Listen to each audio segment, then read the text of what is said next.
I never thought I'd be standing in the middle of a blizzard arguing with a woman who looked like she'd asked to speak to the manager of winter itself. But there I was, watching Brenda Patterson march across my driveway with her phone held up like she was documenting evidence of a war crime. The snow was coming down so thick I could barely see my own truck parked 20 feet away. This wasn't just any snowstorm. This was the kind of weather that made the news anchors in Denver look genuinely worried, and when Colorado news anchors look worried about snow, you know it's serious. The National Weather Service had already issued warnings about the interstate being shut down, and here in Pine Ridge, a suburb about 30 miles outside Denver, we were getting absolutely hammered. I'd been with the Pine Ridge Volunteer Fire Department for 8 years now, and today was supposed to be my day off. Fat chance of that. Chief Morrison had called everyone in at 6 this morning because we knew this storm was going to cause problems.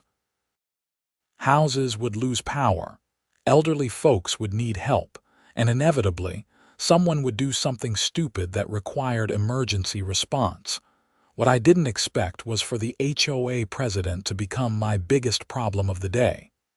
"Excuse me, Samuel Xavier." Brenda's voice cut through the howling wind like a knife. She was bundled up in what looked like a coat that cost more than my monthly mortgage payment, her highlighted blonde hair barely visible under a fur-trimmed hood.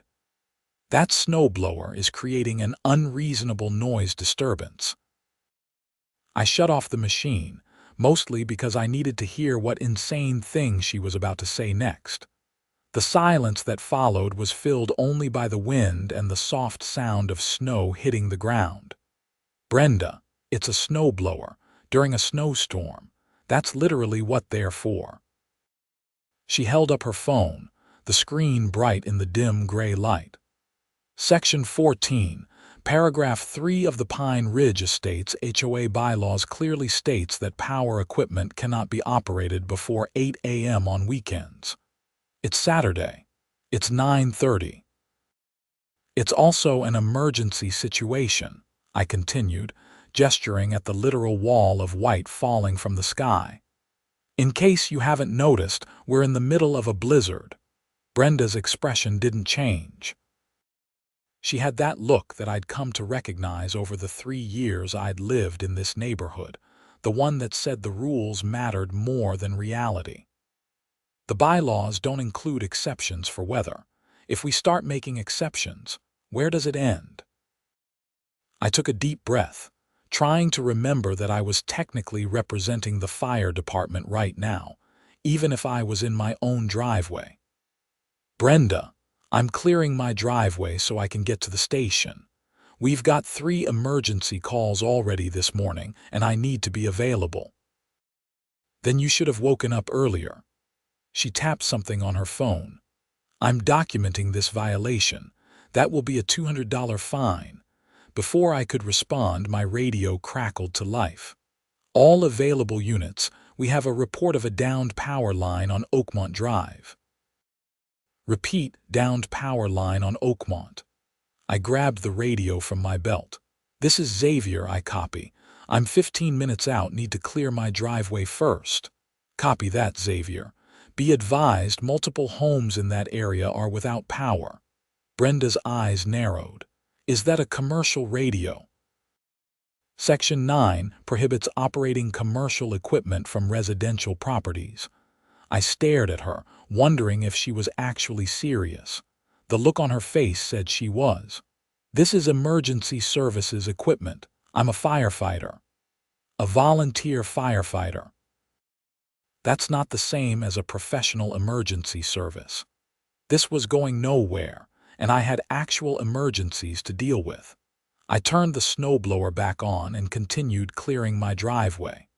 Brenda's mouth moved, but I couldn't hear whatever else she was yelling over the engine noise. After a moment, she stomped back toward her own house, which was 3 doors down and, I noticed, had a perfectly cleared driveway. She must have hired someone to do it early, probably before the storm got really bad. It took me another 20 minutes to finish the driveway and clear a path to the street. The plows hadn't come through yet, but my truck could handle the depth. I loaded the snowblower into my garage and was about to head inside to grab my gear when my neighbor, Tom Richardson, came running over. "Sam, thank God, my wife's having chest pains. I called 911, but they said the ambulance is delayed because of the storm." I didn't hesitate. I ran back into my house, grabbed my medical bag and radio, and followed Tom to his place. His wife, Marie, was sitting on the couch, her face pale and her hand clutching her chest. I'd known them for years, they were good people, and Marie made the best apple pie I'd ever tasted. "Marie, I need you to describe the pain for me." I knelt beside her, pulling out my stethoscope and blood pressure cuff. She was having an anxiety attack, not a heart attack, which was a relief. The stress of the storm, combined with the power flickering earlier, had sent her into a panic. I talked her through some breathing exercises and stayed until she was calm and stable. Tom thanked me about a dozen times. As I was leaving their house, I noticed something that made my blood run cold.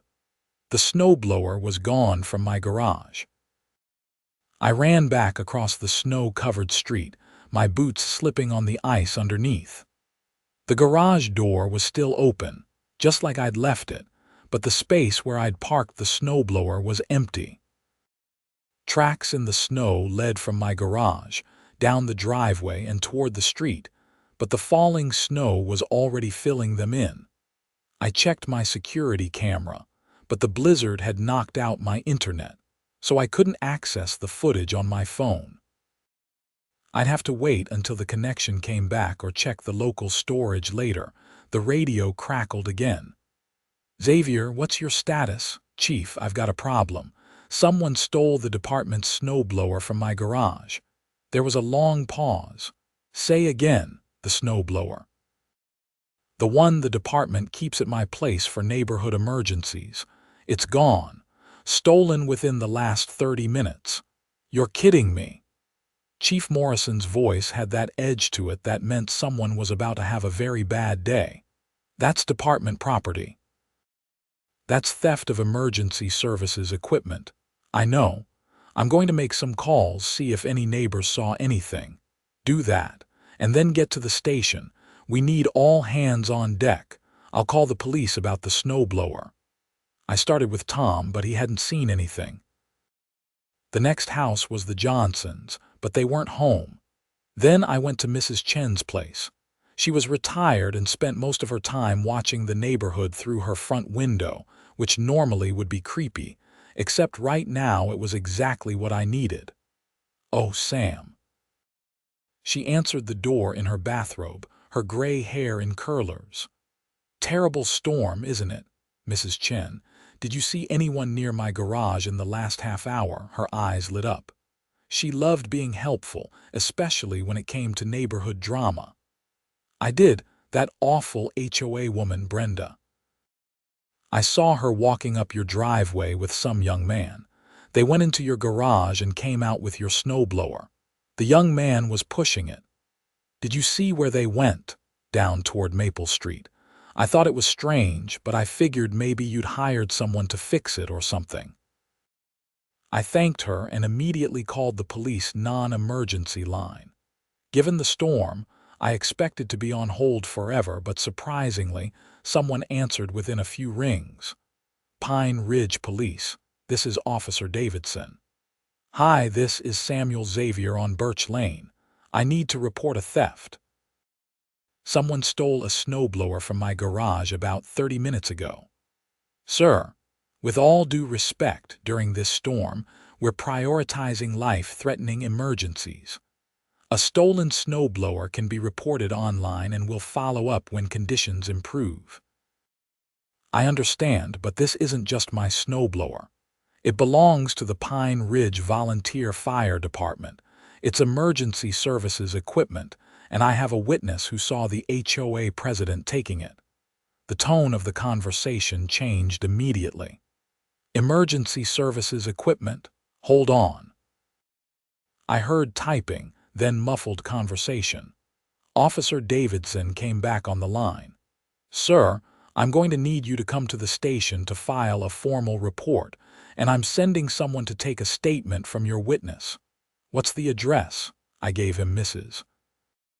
Chen's information and told him I needed to get to the fire station first, but I could come by the police station later. He agreed, noting that the theft of emergency equipment was a serious offense, especially during a declared state of emergency, which the governor had announced an hour ago. Before heading to my truck, I decided to do something probably stupid, but I was angry and needed answers. I walked down to Brenda's house. Her driveway was still perfectly clear, not a snowflake out of place. I rang the doorbell and waited. Through the frosted glass window beside the door, I could see movement. Brenda opened the door, still wearing that expensive coat. "Samuel, what do you want? Where's my snowblower?" "I have no idea what you're talking about. Mrs. Chen saw you take it from my garage. That's theft, Brenda. And it's not even my property. It belongs to the fire department." Something flickered across her face, too quick for me to read. I was ensuring compliance with HOA regulations. That snowblower was being stored in violation of Section 12, which prohibits keeping commercial equipment in residential garages. I couldn't believe what I was hearing. "So you admit you took it?" "I confiscated it. There's a difference. The HOA bylaws grant me the authority to remove items that violate community standards. That's not how any of this works. You can't just steal people's property because you think it violates some rule. And even if you could, which you can't, that snowblower is owned by the Pine Ridge Volunteer Fire Department. It's emergency services equipment." Now she looked uncertain. "It was in your garage. How was I supposed to know it belonged to the fire department?" "Maybe because you should have asked before you stole it." "Where is it, Brenda?" She crossed her arms. "I'm not telling you. You can retrieve it after you've paid your fines and submitted the proper forms for equipment storage approval." "Brenda, people's lives could depend on that equipment. The fire department uses it to clear paths for emergency response during storms exactly like this one." "Where is it?" "I'm not discussing this further. You're trespassing. Please leave my property." She started to close the door, but I put my hand up.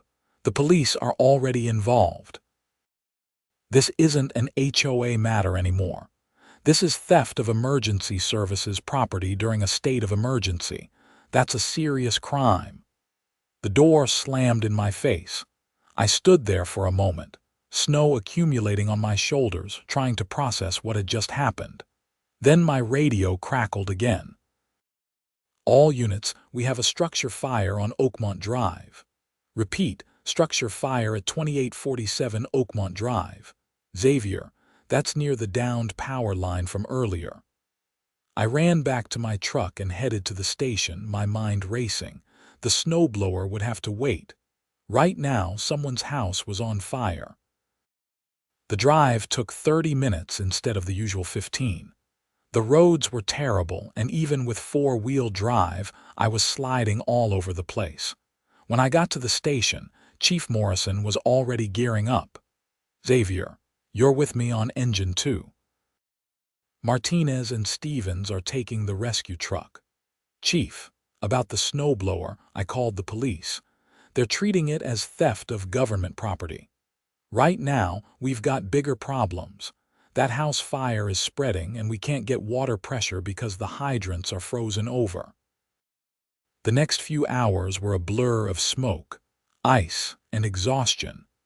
The house on Oakmont Drive was a total loss, but we managed to keep the fire from spreading to the neighboring homes. The family got out safely, thank God, though they lost everything. It was one of those calls that reminded me why I did this job, even as a volunteer.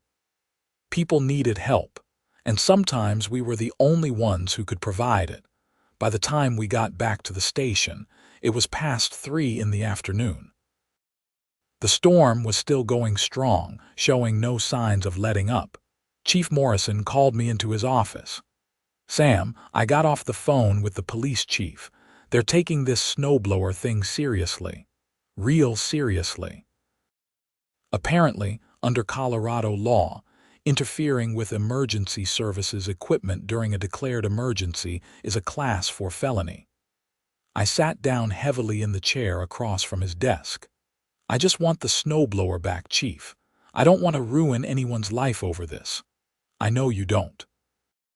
But it's not really up to you anymore. That equipment is department property, which makes it government property. The district attorney's office is already involved. You're joking." I wish I was. "Look, I know you live in that HOA neighborhood, and I know those people can be difficult. But this woman crossed a line. She stole equipment that we need for emergency response. We've got elderly residents who need paths cleared for medical emergencies. We've got hydrants that need to be accessible. That snowblower isn't just some toy. It's a critical piece of equipment." He was right, and I knew it, but I also knew this was going to turn into a huge mess. "The police want to know where she took it," Chief Morrison continued. "Do you have any idea?" "No, she wouldn't tell me, but she admitted to taking it." "Good. That's going to make things easier. Officer Davidson is going to want to talk to you. He'll probably come by later today or tomorrow." I left the station around 6, exhausted and frustrated. The storm had finally started to let up, but we'd gotten at least 2 feet of snow, maybe more. The plows were out in force now, trying to clear the main roads. My street probably wouldn't see a plow until tomorrow at the earliest. When I got home, there was a note taped to my front door. It was from Brenda, printed on official HOA letterhead. "Notice of violation, dear Mr. Xavier. This letter serves as formal notice of the following violations. 1. Operation of power equipment outside permitted hours $200. 2. Storage of commercial equipment in residential garage $500. 3. Failure to maintain driveway in cleared condition $100. 4. Total fines due. $800 payment must be received within 30 days. Failure to pay will result in additional penalties and potential legal action. Additionally, you are required to submit an application for equipment storage approval within 14 days. Sincerely, Brenda Patterson, HOA President, Pine Ridge Estates." I crumpled up the letter and threw it in my trash can. Then I went inside, made myself a sandwich, and collapsed on my couch. My phone rang around 7. It was Officer Davidson. "Mr. Xavier, this is Officer Davidson with Pine Ridge PD. I'd like to come by and get your statement about the stolen snowblower." "Sure, when? How about now? I'm just finishing up with your neighbor, Mrs. Chen. She gave us a very detailed statement. Come on over." Officer Davidson turned out to be a younger guy, maybe in his early 30s, with a no-nonsense attitude and a detailed notepad. He sat at my kitchen table and went through everything. From the exact time I'd noticed the snowblower missing to my conversation with Brenda. "So she admitted to taking it?" he asked, writing quickly. "Yes, she called it confiscating it. Said the HOA bylaws gave her the authority." "They don't. That's not how HOA rules work. She can fine you, she can take you to civil court, but she can't physically remove your property. And since this is fire department property, it's even more serious." He flipped a page in his notepad. "Your neighbor, Mrs. Chen, identified the person helping Miss Patterson as Derek Patterson, her son. He's 18, lives at home. So what happens now?" "We've applied for a search warrant for the Patterson residence. Given that this involves emergency services equipment during a state of emergency, and given that Miss Patterson admitted to you that she took the equipment, the judge approved it pretty quickly. We'll be executing the warrant tomorrow morning." I must have looked shocked because Officer Davidson smiled slightly. "Look, I know this seems like overkill for a snowblower, but the law is clear. You can't interfere with emergency services, period. If we let this slide, what's next? Someone takes a fire extinguisher from a fire truck because it's parked in a no parking zone. Someone confiscates medical equipment because it violates HOA color schemes. We have to draw a line. I get it. I just never expected any of this when I woke up this morning. Nobody ever does. He stood up and handed me a card. If you think of anything else, give me a call. We'll let you know when we recover the equipment. After he left, I tried to relax, but my mind kept spinning. This whole situation was insane. I'd lived in Pine Ridge Estates for 3 years, and while Brenda had always been strict about the HOA rules, she'd never done anything like this before. There had been the incident with the Thompsons' mailbox being the wrong shade of black, and the time she tried to fine the Garcias for having their trash cans visible from the street on a non-trash day. But this was different. This was actual theft. My phone buzzed with a text from my friend Luis Martinez, another firefighter. "Dude, heard about the snowblower. This is crazy. Brenda's lost it." I texted back. "Tell me about it. Police are getting a search warrant. Seriously, for a snowblower." Apparently stealing emergency equipment during a state of emergency is a big deal. Good. She deserves it. That woman's been a problem for years. I put my phone down and stared at the ceiling. Lewis was right. Brenda had been a problem for years. She'd been HOA president for 5 years now, and during that time, she'd made everyone's life miserable with her endless rules and regulations. The HOA board was technically made up of 5 people, but everyone knew Brenda ran the show. The other 4 members rarely showed up to meetings and basically rubber-stamped whatever she wanted. Last year, she tried to ban basketball hoops because they were visual clutter. Before that, it was garden gnomes. Then it was solar panels, which was ridiculous because Colorado has over 300 days of sunshine a year, and people were trying to save money on electricity. But this was the first time she'd actually taken someone's property. This was escalation. The next morning was Sunday, and the storm had finally passed. The sun was out, and everything was covered in a thick blanket of white. It was beautiful, in a way that made you forget how dangerous the last 2 days had been. I was drinking my coffee and watching the news when I saw the police cars pull up to Brenda's house. There were 3 of them, plus an unmarked car that I assumed belonged to a detective. I grabbed my coat and stood on my porch, watching from a distance. Officer Davidson knocked on the door. After a moment, Brenda answered, still in her bathrobe. I couldn't hear what was being said, but I could see her face go from confused to angry to pale in about 30 seconds. She tried to close the door, but Officer Davidson held up some papers, the search warrant, and gestured for her to step aside. Mrs. Chen appeared on her porch, too, wrapped in a thick shawl. "This is better than my soap operas," she called over to me. I couldn't help but smile. The police were inside for about 20 minutes. When they came out, 2 officers were pushing the snowblower. It was unmistakable. The Pine Ridge Fire Department logo was painted on the side in bright red letters. How Brenda had thought she could get away with this was beyond me. Brenda came out behind them, now dressed, with her son Derek trailing behind her. Even from my porch, I could see she was crying. Officer Davidson was talking to her, his expression serious. Then I saw him pull out handcuffs. "No way," I muttered. "But yes way." He arrested her right there on her front lawn, reading her rights while her son stood frozen, looking horrified. A second officer arrested Derek as well. Both of them were put into separate police cars. Officer Davidson walked over to my house, pushing the snowblower. "Mr. Xavier, we recovered your department's property. You'll need to sign some paperwork, but you can take it now." You arrested her. We arrested both of them. Miss Patterson for theft of government property during a state of emergency and her son as an accomplice. They'll be taken to the county jail for processing and will see a judge tomorrow for arraignment. This seems really extreme for a snowblower. Sir, with all due respect, it's not about the snowblower. It's about the law.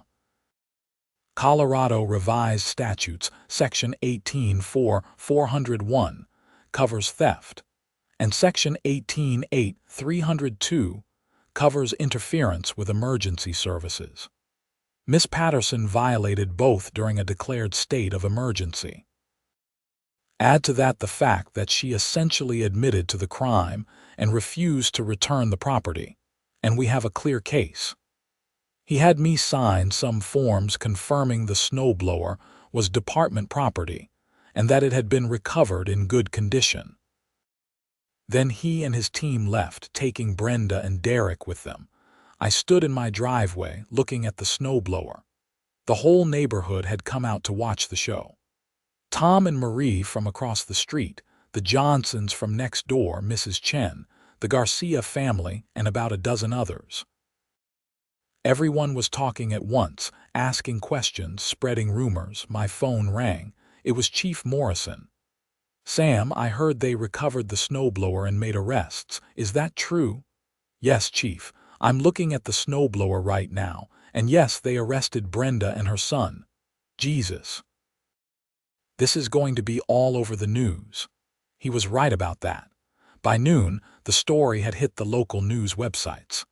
HOA president arrested for stealing fire department equipment during blizzard. By evening, it was on the Denver news stations. By Monday morning, it had gone viral on social media. The story had everything people loved: an out-of-control HOA, a snowstorm, stolen emergency equipment, and a dramatic arrest. The comments section on every article was flooded with people sharing their own HOA horror stories and calling for Brenda to face the maximum penalty. I tried to stay out of it, but reporters kept calling me. I gave one statement to the local paper, keeping it simple. I'm just glad the equipment was recovered safely. The fire department needs all of its resources available during emergency situations. The HOA held an emergency meeting on Tuesday evening. I attended, mostly out of morbid curiosity. The other 4 board members were there: Kevin Phillips, Jennifer Torres, Harold Stone, and Margaret Riley. They all looked uncomfortable. Kevin, who was the vice president, called the meeting to order in the community center conference room. About 30 residents had shown up, which was way more than the usual 5 or 6 who bothered with these meetings.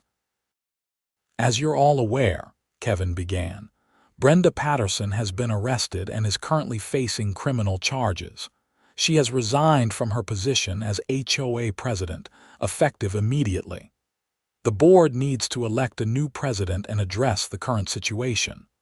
What situation? Someone called out from the back. The situation where she was a tyrant for 5 years and nobody did anything about it. The room erupted in agreement. Harold Stone tried to calm everyone down. Look, we all know Brenda could be difficult. Maria Garcia stood up, her voice shaking with anger. She fined my family 4 times last year for violations we didn't even commit. Our American flag was flying for Memorial Day, and she said it violated the rule about decorations. Our American flag, more voices joined in. The Thompsons' mailbox. The Johnsons' Christmas lights. The Chen's garden. The list went on and on.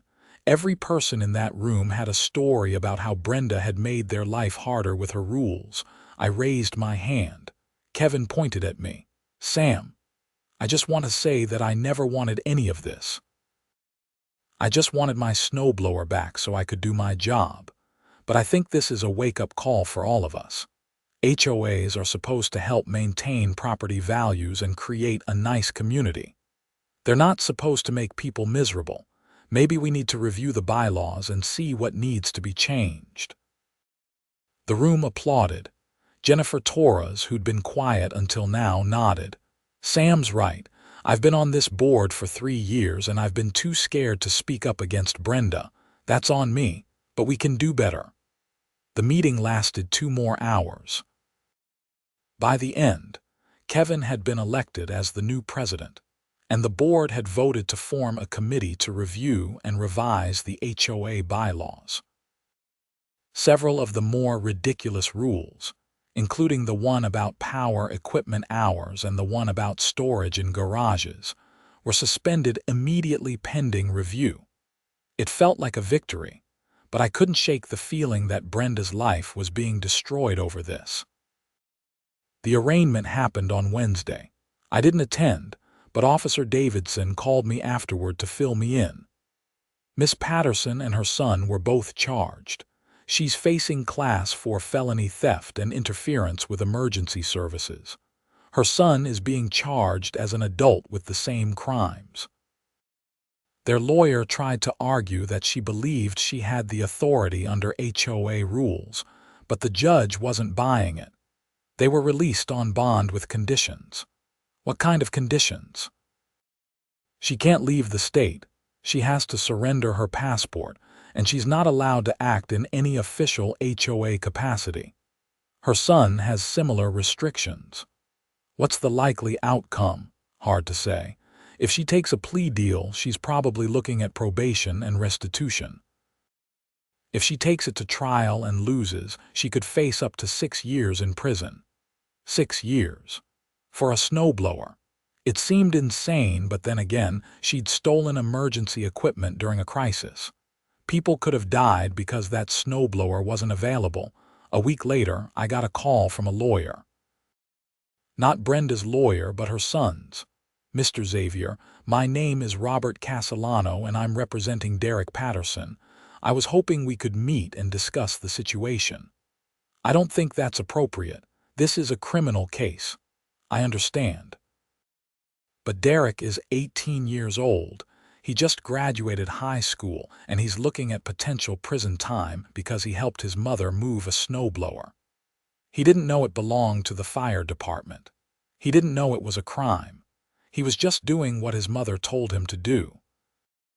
I felt bad for Derek, I really did, but I wasn't sure what this lawyer wanted from me. What are you asking me to do? The prosecutor is offering Derek a deal. Plead guilty to a misdemeanor, probation, community service, no jail time.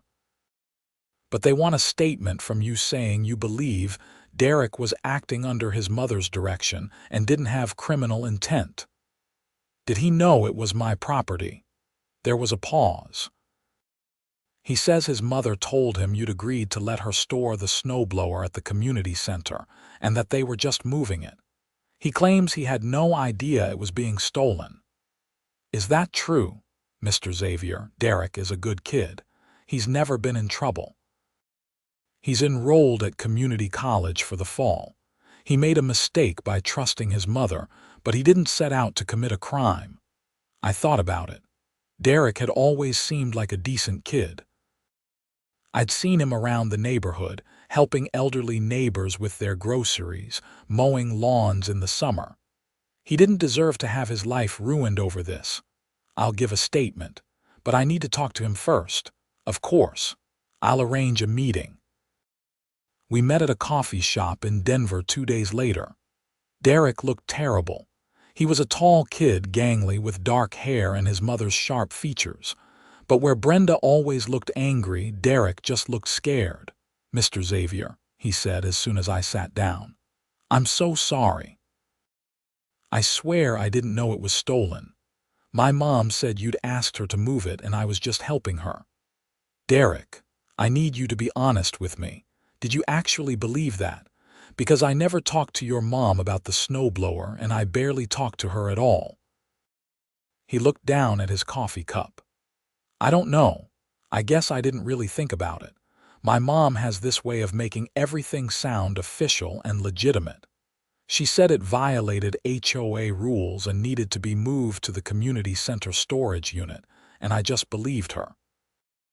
Where did you put it? The community center has a storage shed out back. We put it in there. I locked it up and gave Mom the key. I swear, if I'd known it was stolen, I never would have helped. I believed him. He was just a kid caught up in his mother's mess. Derek, I'll give a statement saying I believe you were acting under your mother's direction, but you need to understand something. What your mom did was serious. She didn't just break some HOA rule. She interfered with emergency services during a crisis. People could have been hurt. I know. I know. And I'm so sorry. He was crying now, trying to hide it by wiping his face with his sleeve. My mom has been getting worse over the years, more controlling, more obsessed with the HOA rules. My dad left 3 years ago because he couldn't take it anymore. I stay because I don't have anywhere else to go, but I never thought she'd do something like this. I gave my statement to the prosecutor's office the next day. Derek took the plea deal.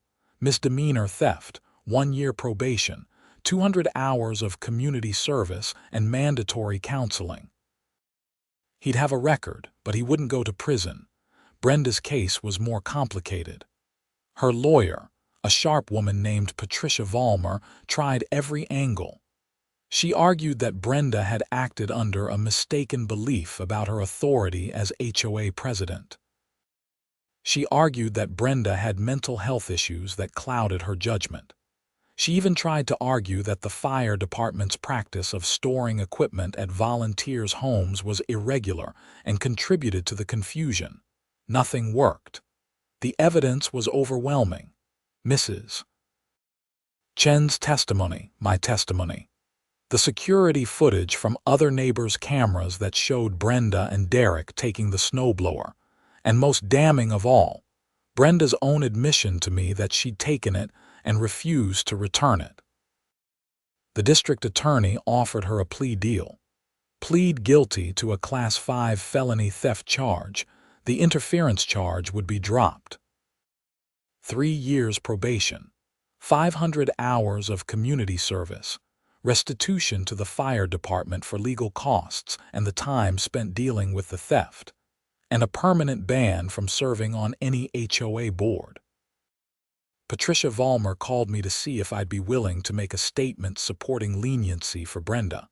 I thought about it for a long time. On one hand, what she'd done was wrong and dangerous. On the other hand, she was a middle-aged woman who'd let power go to her head and made a terrible decision. Did she deserve to have her life ruined? I met with Vollmer at her office in downtown Denver. Her office was sleek and modern, all glass and chrome, looking out over the city. Mr. Xavier, thank you for coming. I know this has been difficult for you. It's been strange, I admitted.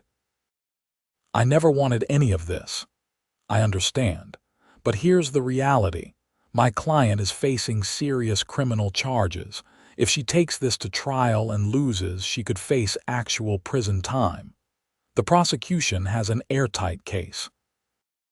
The plea deal is the best option, but the judge will take victim impact into consideration during sentencing. So you want me to say it wasn't that big a deal? I want you to speak truthfully about the impact this had on you and the fire department. But I also want you to consider that Brenda Patterson is a human being who made a terrible mistake. She's lost her position in the HOA. She's lost the respect of her community. And she's facing financial ruin from legal fees. She's going to plead guilty. The question is whether she gets probation or prison. I leaned back in my chair. Miss Vollmer, here's the thing. What your client did wasn't just steal a snowblower. She interfered with emergency services during one of the worst blizzards we've had in years. That day, while she was busy taking my snowblower, we had multiple emergencies. A house fire, elderly people who needed medical attention, a car accident on the highway. That snowblower is used to clear paths so we can respond to emergencies. If someone had died because we couldn't get there in time, would you still be asking me for leniency? But no one did die. Not this time. But the next time someone decides HOA rules are more important than emergency services, Maybe they will. We talked for another 20 minutes, but I left without committing to anything. I needed to think about it. That evening, I went to the fire station. Chief Morrison was in his office doing paperwork. "Sam, come in. How are you holding up?" "I'm okay." "Brenda's lawyer wants me to support leniency in her sentencing." He leaned back in his chair. "What do you think?" "I don't know. Part of me wants to just let the system handle it and not be involved. But another part of me keeps thinking about Derek and how this is affecting him." "Derek's case is separate. He took a deal." "I know, but it's all connected." I sat down. "Chief, what do you think I should do?" "Sam, you're asking the wrong question. It's not about what I think or what anyone else thinks. It's about what you can live with. If you support leniency and she goes on to do something else stupid, will you regret it? If you don't support it and she goes to prison, will you regret that?" He was right. This was my decision to make. I spent the weekend thinking about it. I talked to my brother in Colorado Springs, who's a lawyer. I talked to Luis Martinez and some of the other firefighters. I even talked to Tom and Marie Richardson. Everyone had opinions, but nobody could make the decision for me. On Monday morning, I made my choice. I called Patricia Vollmer. "Miss Vollmer, I'll make a statement, but I'm going to tell the truth. What your client did was serious and dangerous. However, I believe people deserve a second chance, and I believe she's going to plead guilty and take responsibility. I'll support probation over prison time, but I won't minimize what she did." "That's fair. Thank you, Mr. Xavier." The sentencing hearing was scheduled for 3 weeks later. Brenda had accepted the plea deal, guilty to Class 5 felony theft, probation, community service, and restitution. The hearing would determine the specific terms. I showed up to the courthouse in my fire department dress uniform. Chief Morrison came with me, along with 2 other members of the department.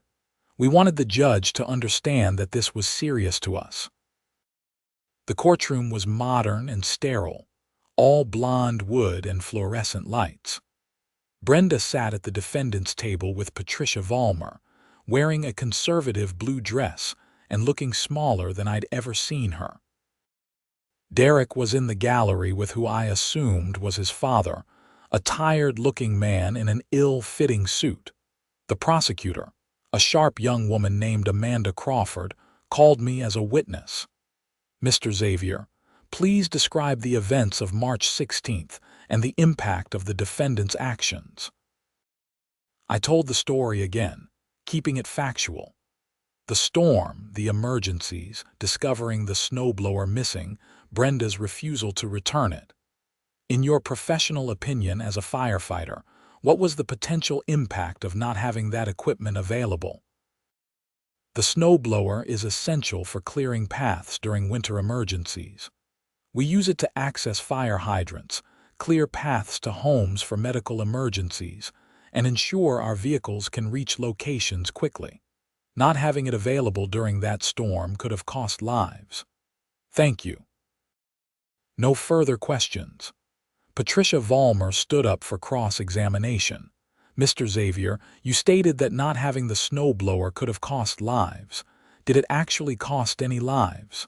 "No." "Did any emergency response times increase because of the missing snowblower?" "We had to adapt. We used shovels in some cases, which took longer. But no, I can't point to a specific instance where someone was harmed because of the theft." "Thank you. Now, you've submitted a written statement supporting probation rather than prison for my client. Why?" "Because I believe in second chances. What Miss Patterson did was wrong and she needs to face consequences. But I don't think prison is the right consequence. I think probation, community service, and being banned from HOA leadership is sufficient." "Thank you, Mr. Xavier." Chief Morrison testified next, emphasizing the serious nature of interfering with emergency services. Then, Amanda Crawford called a fire marshal from the state fire department, who testified about the importance of maintaining access to all emergency equipment. Finally, Brenda took the stand. Patricia Vollmer walked her through questions designed to show remorse and understanding of the severity of her actions. "Miss Patterson, why did you take the snowblower from Mr. Xavier's garage?" "I thought I was doing the right thing." Her voice was quiet, nothing like the commanding tone I was used to hearing from her. "I'd been HOA president for 5 years, and I took it very seriously, maybe too seriously. I saw something I thought violated the rules, and I acted on it. I didn't think about whose property it really was or why it might be there. I just saw a violation that needed to be corrected." "Did you know the snowblower belonged to the fire department?" "Not at first. Mr. Xavier's truck has volunteer firefighter plates, but I didn't make the connection. I just saw equipment in his garage that I thought violated our commercial equipment storage rule." "When did you realize it was fire department property?" "When Mr. Xavier came to my house and told me, and even then, I didn't fully understand how serious it was. I thought he was exaggerating to try to get out of the violation. Do you understand now?" "Yes." She was crying, tears streaming down her face. "I understand that I put people at risk. I understand that emergency services equipment exists for a reason. I understand that I had no right to take it, no matter what I thought about HOA rules. I'm so sorry." Amanda Crawford's cross-examination was brutal. "Miss Patterson, you stated that you didn't realize the severity of your actions. But Mr. Xavier told you directly that the snowblower belonged to the fire department and was needed for emergencies. You refused to return it. Why?" "I was wrong. I was stubborn and prideful, and I thought I had authority that I didn't have." "You've served as HOA president for 5 years. In that time, have you taken other residents' property that you believed violated HOA rules?" Brenda hesitated. "No, this was the first time." "So you knew it was outside your normal authority, but you did it anyway?" I wasn't thinking clearly. "Or were you thinking that you could do whatever you wanted because you were HOA president and no one would stop you?" "Objection," Patricia Vollmer said. "Argumentative." "Sustained," the judge said, but the damage was done. The judge, an older woman named Sandra Klein, looked thoughtful as Amanda Crawford rested her case. Then came the sentencing recommendations. Amanda Crawford asked for 2 years in prison, arguing that Brenda had shown a pattern of abusing her authority, and that only jail time would send a clear message about the seriousness of interfering with emergency services. Patricia Vollmer asked for probation, pointing to Brenda's lack of criminal history, her acceptance of responsibility, and the support from me and the fire department for leniency. Judge Klein took a 15-minute recess to consider. When she came back, her expression was stern. "Miss Patterson, please stand." Brenda stood, her lawyer beside her. "I've reviewed all the evidence and testimony in this case. What you did was serious. You stole government property during a state of emergency. You interfered with emergency services. And even when told that your actions could put lives at risk, you refused to return the property out of stubbornness and misplaced pride.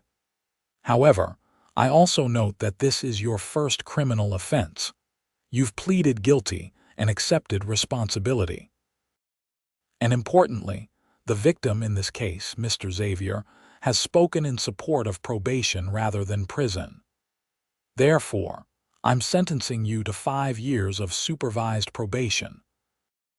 During this time, you will complete 1,000 hours of community service, at least 500 of which must be with a recognized emergency services organization. You will pay restitution to the Pine Ridge Volunteer Fire Department in the amount of $5,000 to cover their costs related to this matter. You are permanently banned from serving in any official capacity with any homeowners association. and you will undergo mandatory counseling to address the underlying issues that led to this behavior. Violate any term of your probation, and you will serve the remainder of your sentence in prison. Do you understand? Yes, Your Honor. Brenda's voice was barely a whisper. Then this court is adjourned. It was over. I walked out of the courthouse into the bright spring sunshine. The snow from that blizzard was long gone, replaced by green grass and budding trees. Chief Morrison clapped me on the shoulder. That went about as well as it could have. She'll do her community service, stay out of trouble, and hopefully learn something. I hope so. As I walked to my truck, someone called my name. It was Derek. Mr. Xavier, wait. I stopped. Derek jogged over, his father trailing behind him. I just wanted to thank you for helping me. For speaking up.